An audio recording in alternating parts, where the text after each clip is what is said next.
And now for some bonus material in which Father Richard talks us through one of his favourite paintings.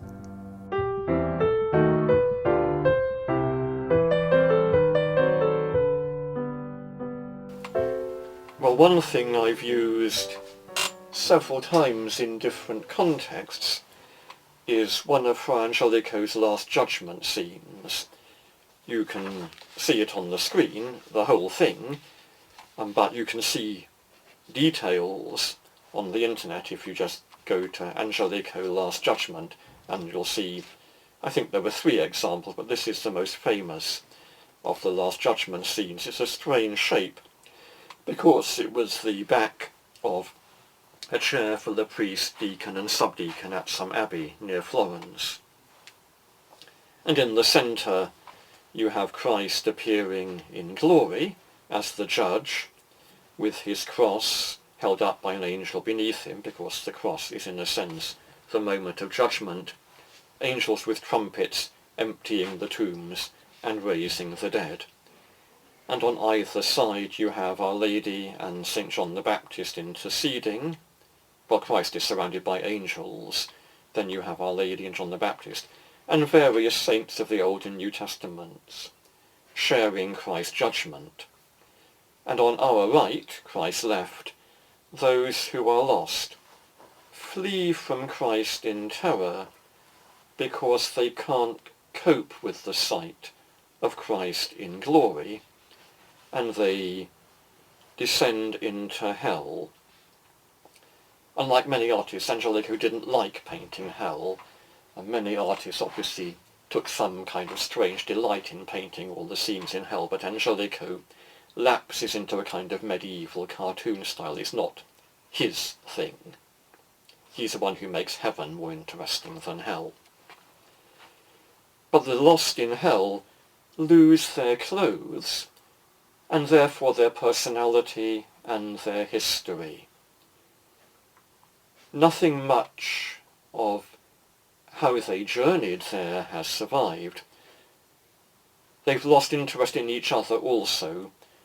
They are defined by their sins. They focus just on their sins, whether it is envy or anger or pride or gluttony or whatever. They spend all eternity having what they want, and it doesn't satisfy. There's a moral theology there, how vice is dehumanizing, depersonalizing, and destructive of community. And on our left, Christ's right, the just delight in the vision of Christ, and all of them wear the robes that symbolize their lives, their journeys, whether they were pope, cardinal, bishop, monk, nun, soldier, businessman, lady of the manor, housewife, or whatever. The whole of their journey and their role in this life is eternally valid, an eternal cause of thanksgiving and reward. And then further to the left, the saints dance with the angels into the heavenly city. So true community has been established between the saints and the angels, to the extent that the Dominican and Franciscan theologians Thomas Aquinas and Bonaventure can walk together agreeing at last. And they enter the heavenly city, and for the heavenly city, for the saved, for this dance together, Angelico has used his own characteristic technique of showing the divine glory which we can't see with our bodily eyes, transforming, transfusing, ennobling and affirming our humanity. He's given us a powerful pointer towards the beautifying effect of grace. So virtue, human virtue, and the virtues given by God humanize and divinize at the same time, lifting up the human to be transfigured and validated by divine glory.